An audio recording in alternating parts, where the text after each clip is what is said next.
Hello everyone, मैं मसरूर अख्तर स्वागत करता हूं आप सभी का अड्डा 24/7 पे। बिहार स्टेट एग्जाम बोर्ड ने BS टेट के फॉर्म्स निकाल दिए। जी हां, BS TET Bihar state teacher eligibility test 2025 के फॉर्म आ चुके हैं। जो बच्चे एलिजिबल हैं वो फॉर्म भर सकते हैं, लेकिन उससे पहले हम देखते हैं कि कौन से ऐसे बच्चे हैं, कौन से अभ्यर्थी हैं जो आवेदन कर सकते हैं, आयु सीमा क्या रहने वाली है और सिलेबस क्या रहने वाला है, विशेष रूप से उर्दू के संदर्भ में। चलिए शुरुआत करते हैं इस वीडियो की। सबसे पहले एक बात आपको यह समझ लेनी चाहिए, इस वीडियो को और फर्दर आगे बढ़ाने से पहले मैं आपको एक बात बता दूं। जो BPSC TRE 4.0 के जो फॉर्म आने वाले हैं, इसमें 4 तरीके के लेवल्स होते हैं। ठीक है, एक होता है 1 से 5, क्लास 1 से 5th। दूसरा होता है क्लास 6 to 8th। तीसरा होता है क्लास 9th एंड 10th। और चौथा होता है class 11th and 12th। 11th and 12th। तो ये जो दोनों एग्जाम हैं, जिनको हम प्राइमरी और अपर प्राइमरी कहते हैं, इन दोनों ही इम्तिहानों के लिए CTET क्वालिफाई होना जरूरी है। अगर आप इन लेवल के टीचर बनना चाहते हैं तो आपको इसमें यह ध्यान देने वाली बात है कि इसके लिए आपको CTET का पेपर 1 और इसके लिए आपको CTET का पेपर 2 क्वालिफाई होना चाहिए। जो भी क्वालिफाइंग मार्क्स है, ठीक है, वो होना चाहिए और यह मैंडेटरी है, ये मस्ट हैव कंडीशन है कि आपको ये एग्जाम एटलीस्ट क्वालिफाई करना है। लेकिन जब हम बात करते हैं बिहार के परिप्रेक्ष्य में, ये मैं बात कर रहा हूं, बिहार में जब हम बात करते हैं तो 9th और 10th के लिए एक एग्जाम देना पड़ता है जिसको हम कहते हैं state teacher eligibility test level 1। ये वाला जो होता है 9 और 10th के लिए, ये लेवल 1 होता है और इसका वाला होता है लेवल 2। ठीक है, तो इस तरीके से ये सेग्रीगेशन हमको देखने को मिलता है, खास तौर से जब हम बिहार की बात करते हैं। तो 9 10th के लिए इस पेपर 1 की आज हम बात करने वाले हैं, जो कि फॉर्म निकला हुआ बिहार स्टेट एलिजिबिलिटी टेस्ट में। और यहीं पे जो पेपर आपका है जिसकी हम बात करेंगे, URDU उर्दू, इसका कोड है 102। ठीक है, चलिए तो इसके इंफॉर्मेशन बुलेटिन पे आ जाते हैं। और यहां पर अगर आप देख पा रहे होंगे तो माध्यमिक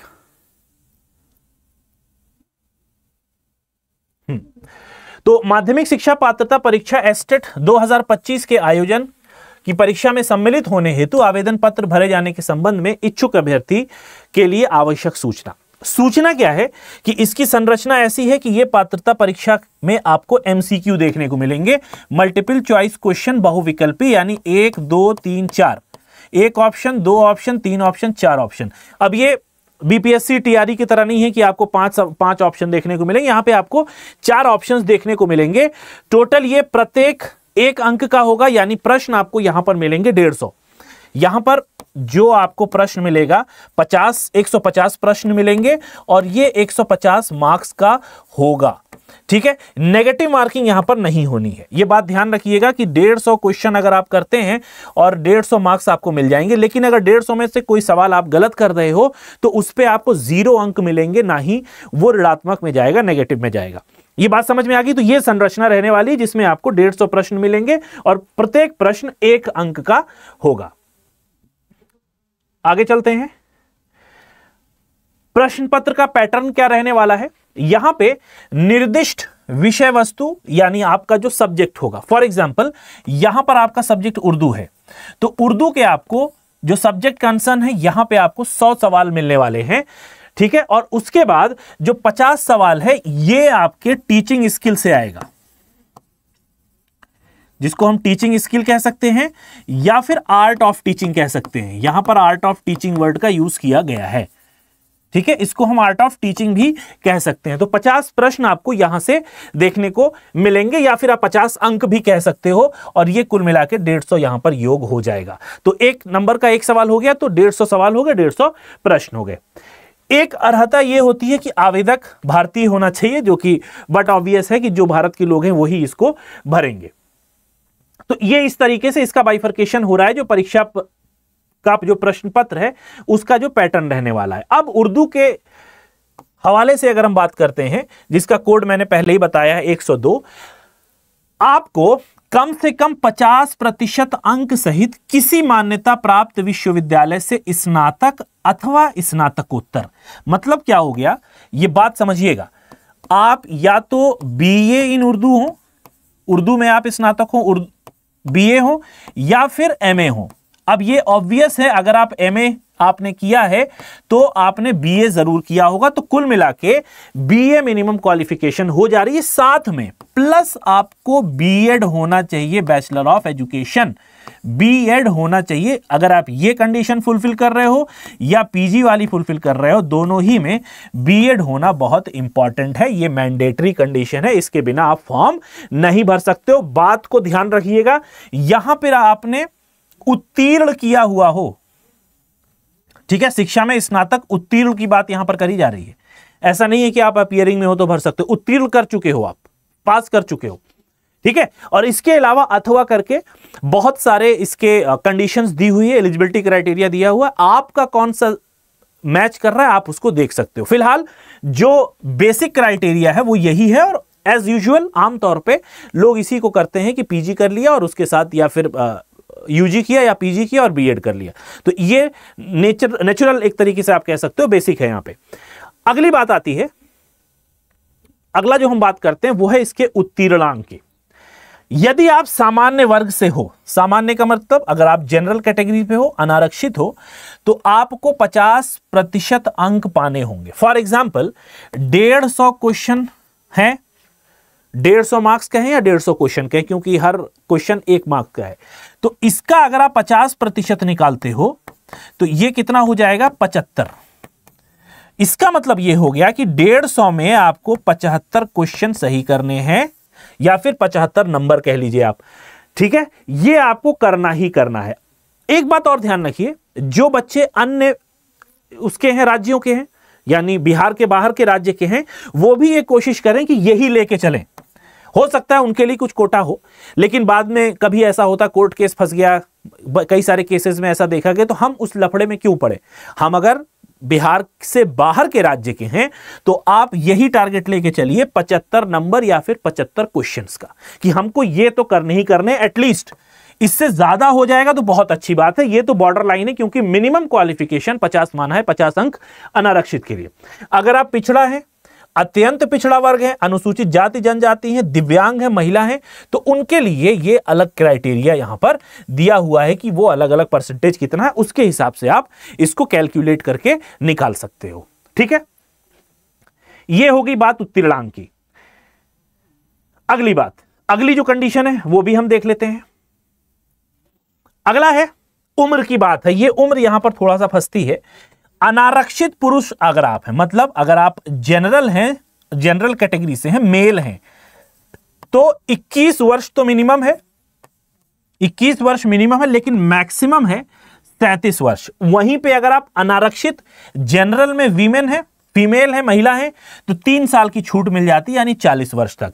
उसके साथ अगर आप पिछड़ा वर्ग, अति पिछड़ा वर्ग में पुरुष महिला दोनों हैं, तो आपको 40-40 यहां पे भी मिल जाती है, लेकिन SC ST पुरुष या महिला है तो आपको 2 साल की और छूट, यानी 42 वर्ष मैक्सिमम यहां पर आपको मिलती है।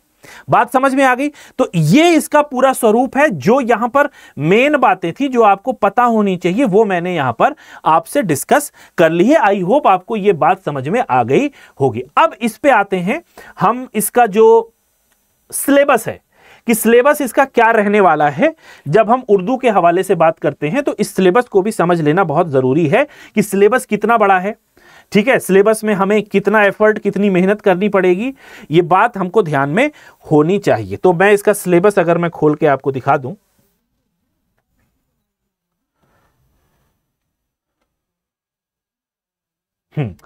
तो इसका सिलेबस आप यहां देख पा रहे होंगे। इसको थोड़ा मैं जूम कर दूं। सिलेबस यही चलेगा, हालांकि ये 2023 का सिलेबस है, लेकिन सिलेबस यही रहेगा। उर्दू है, कलमा और उसके किस्में, इस्म और उसकी किस्में, जमीर उसकी किस्में, सिफत उसकी किस्में।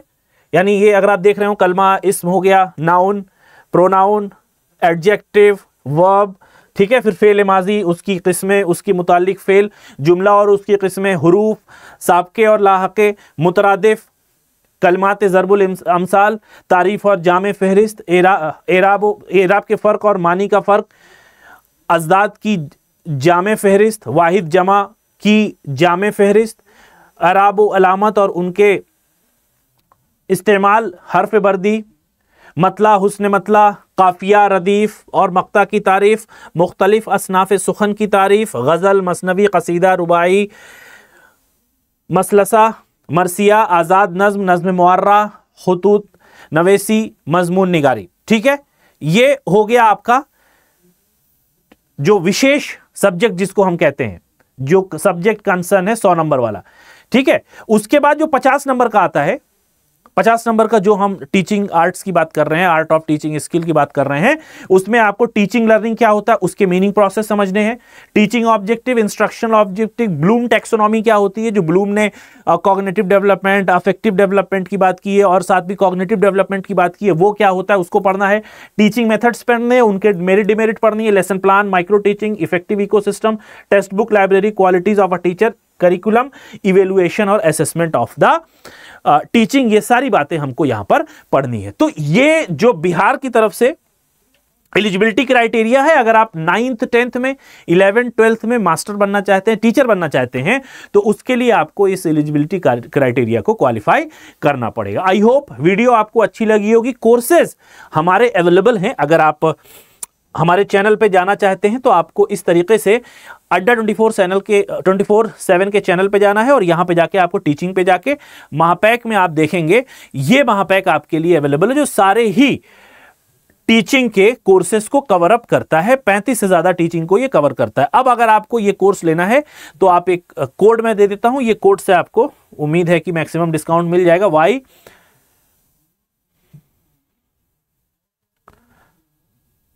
Y1026 इसको लगा देंगे, अप्लाई करते ही ये कोर्स घट के 3653 रुपए में हो जाएगा। तो जाइए जाके जल्दी से इनरोल कर लीजिए क्योंकि तैयारी आपकी यहीं से शुरू होने वाली है। मिलेंगे नेक्स्ट वीडियो में। Till then have a nice day, take care of yourself, bye bye.